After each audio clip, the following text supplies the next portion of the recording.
दोस्तों ईरान ने एक बार फिर से भयंकर अटैक करना शुरू कर दिया है। यूएई कुवैत पर ईरान ने बैलिस्टिक मिसाइलों और सुपरसोनिक मिसाइलों से अटैक कर दिया है। एक बार फिर से ईरान ने अपनी मिसाइलों की 100वीं खेप दाग दी है।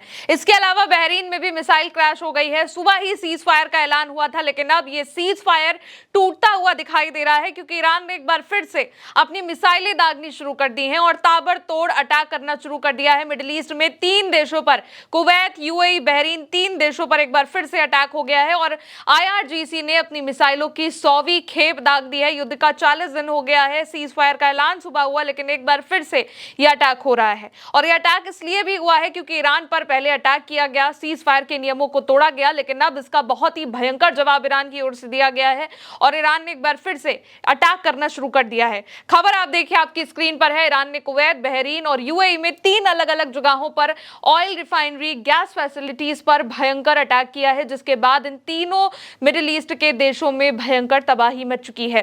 गैस रिफाइनरी में आग लग चुकी है। यूएई यानी कि संयुक्त अरब अमीरात में ईरान ने बैलिस्टिक मिसाइलें, क्रूज मिसाइलें और ड्रोन हमले किए हैं और भयंकर अटैक किया है, जिसके बाद यूएई को air defence system Thar patriot activate करना पड़ गया है और अपना इंटरसेप्शन शुरू करना पड़ चुका है। इसके अलावा दोस्तों, अबू धाबी में हाफशन गैस फैसिलिटीज पर अब बंद कर दी गई है, उस पर काम रोक दिया गया है। Borouge petrochemical plant, Fujairah telecom building, debris और अलग अलग जगहों पर इनडायरेक्ट हिट हुए हैं, जिनसे आग लग चुकी है और खबरें सामने आने लगी हैं कि अब हाफशन गैस फैसिलिटीज को रोक दिया गया है, वहां पर काम रोक दिया गया है ईरान के अटैक के बाद।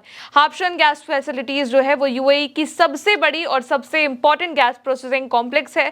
5 प्लांट्स, 14 प्रोसेसिंग ट्रेन के साथ 6.1 बिलियन स्टैंडर्ड क्यूबिक फीट प्रतिदिन इसकी गैस प्रोसेसिंग क्षमता है और इसलिए ये दुनिया के सबसे बड़े गैस प्रोसेसिंग कॉम्प्लेक्स में से एक है, जिस पर ईरान ने एक बार फिर से सीज फायर के बाद एक बार फिर से अटैक कर दिया है। और केवल यूएई में नहीं, ईरान ने कुवैत पर भी एक बार फिर से अटैक किया है। कुवैत में Mina al Ahmadi refinery, power and desalination plants, Kuwait petroleum corporation headquarters पर ड्रोन और मिसाइल हमलों की खबरें आ रही हैं और आग लगने और मटेरियल डैमेज की रिपोर्ट भी आ रही है। इससे पहले भी ईरान ने कुवैत पर कई बार अटैक किया है। कुवैत में बड़ी बड़ी ऑयल रिफाइनरी पर, बड़ी बड़ी गैस फैसिलिटीज पर अटैक हुआ है और अब एक बार फिर से जब सीज फायर हुआ है उसके बाद ईरान ने मिडिल ईस्ट पर अपना अटैक शुरू कर दिया है और कुवैत में पावर प्लांट्स और ऑयल रिफाइनरी के आसपास भयंकर अटैक हुआ है। कुवैत की ओर से स्टेटमेंट जारी किया गया है कि उसके कुवैत पर ड्रोन अटैक हुए हैं।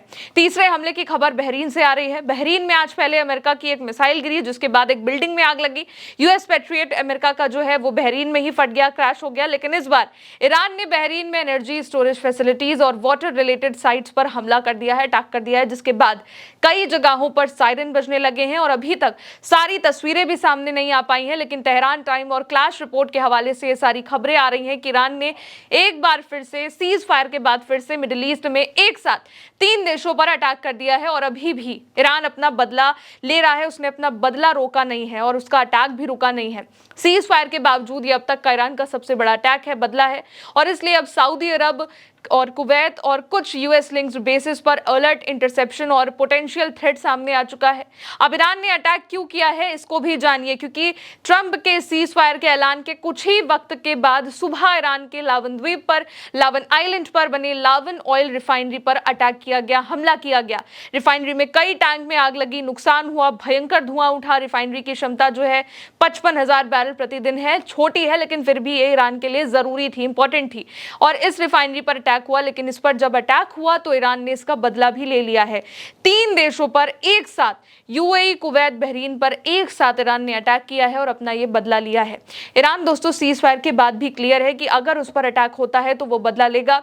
उसने अपने सीज फायर की शर्तों में भी इन बातों का जिक्र किया है कि अमेरिका, इजराइल को पूरे तरीके से अटैक रोकना होगा और वो अटैक रोक रहे हैं, तभी ईरान सीज फायर कर रहा है। लेकिन फिर से जब ईरान में लवन आइलैंड पर ये तेल रिफाइनरी पर निशाना बनाया गया, उस पर अटैक किया गया, हमले के बाद रिफाइनरी में आग लग गई, जिसे बुझाने के लिए तुरंत फायर ब्रिगेड को और सुरक्षा टीमों को भेजा गया, तो ईरान ने इसका बदला ले लिया है। ईरान ने इसके बाद अटैक करना शुरू कर दिया है। आईआरजीसी ने 100वीं खेप मिसाइलों की दाग दी है और ये खेप जो मिसाइलों की ईरान ने दागी है, अभी ये कहां कहां जाके फटेगी, अभी इसकी भी खबरें लगातार सामने आ रही हैं। ईरान ने एक एक करके मिडिल ईस्ट में 3 देशों पर अटैक किया है और तीनों देशों में ऑयल और गैस फैसिलिटीज को ही निशाना बनाया है। यहां तक कुवैत ने दावा किया है कि सीज फायर के बावजूद ईरान की ओर से ड्रोन हमला किया गया है। कुवैत के रक्षा मंत्रालय के जो प्रवक्ता हैं कर्नल सऊद अब्दुल्ला अजीज अल उबैदी, उनके मुताबिक सुबह से अब तक 28 ईरानी ड्रोन इंटरसेप्ट भी करे गए हैं। अल उबैदी के मुताबिक कुछ ड्रोन देश के दक्षिणी हिस्से तक पहुंचे हैं और अहम ठिकानों को निशाना बनाया गया है, जिसमें तेल के बड़े प्लांट हैं, बिजली घर हैं और पानी के डिसैलिनेशन प्लांट शामिल है, जिनसे जुड़ी सुविधाओं को नुकसान हुआ है। अब देखिए, पहले ही ईरान की ओर से यह कहा गया था कि अगर अटैक होता है तो वो भी अटैक करेगा। ईरान की तरफ से था ये क्लियर कि अगर अमेरिका इजराइल अटैक रोकेगा नहीं तो वो भी नहीं रोकेंगे। और जब ईरान की शर्तों को नहीं माना जा रहा है तो ईरान ने एक बार फिर से अटैक करना शुरू कर दिया है और कहीं ना कहीं अब ये सीज फायर भी टूटता हुआ दिखाई दे रहा है, क्योंकि सीज फायर के बावजूद अब ईरान भी एक्टिव हो गया है और उसने भी ताबड़तोड़ अटैक करना शुरू कर दिया है। जब ईरान को निशाना बनाया गया तो ईरान ने 3 देशों पर एक साथ अटैक करा है और अब ये तीनों देश हाई अलर्ट पर हो चुके हैं।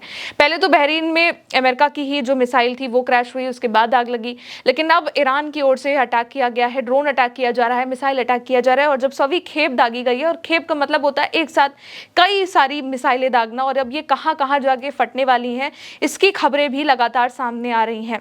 कई सारी फोटोज हैं जो अभी तक सामने भी नहीं आ पाई हैं, क्योंकि तुरंत का ये अभी का अपडेट है जो हम आप तक पहुंचा रहे हैं। लेकिन लगातार अब ईरान का अटैक एक बार फिर से शुरू हो गया है। सीज फायर का ट्रंप ने ऐलान जरूर किया था, लेकिन जो ईरान ने शर्तें रखी थी उन पर ध्यान नहीं दिया गया। पहले सीज फायर कर लिया गया कि हाँ, हम आपकी बात को सुन रहे हैं, लेकिन इसके बाद ईरान की जो शर्तें थी उनको दरकिनार किया गया। ईरान ने कहा कि जितने भी क्षेत्रीय युद्ध है वो रोके जाए, लेकिन इजराइल अटैक कर रहा है। ईरान ने कहा कि स्ट्रेट ऑफ हॉर्मुज पर हमारा कंट्रोल होगा, लेकिन ट्रंप ने दोबारा स्ट्रेट ऑफ हॉर्मुज से व्यापार करने की बात कही। ईरान ने कहा कि जो अमेरिका है उसको मिडिल ईस्ट छोड़कर जाना होगा, पूरा रीजन छोड़ना होगा, लेकिन इसके बावजूद डोनाल्ड ट्रंप ने कहा कि हम यहीं रहेंगे और अपना सामान लेकर आएंगे और यहां पर व्यापार फैलाएंगे। और इसी के बाद अब ये हाल हो चुका है कि ईरान ने अपना अटैक फिर से शुरू कर दिया और ये सीज फायर जो ट्रंप जिसका ऐलान कर रहे हैं, जिसको अपनी जीत बता रहे हैं, वो अब जीत उनके गले की फांस बन चुकी है कहा जाए, क्योंकि अब ईरान ने एक बार फिर से अटैक करना शुरू कर दिया है, जो अब ट्रंप के लिए नई मुसीबत बनता हुआ जा रहा है, क्योंकि हो सकता है कि एक बार फिर से अमेरिकी बेसिस पर भी अटैक हो जाए। फिलहाल दोस्तों, अभी के लिए इस खबर में इतना ही। फिर मिलेंगे नए अपडेट के साथ। आप देखते रहिए उल्टा चश्मा यूसी। मेरा नाम है गौरी। शुक्रिया।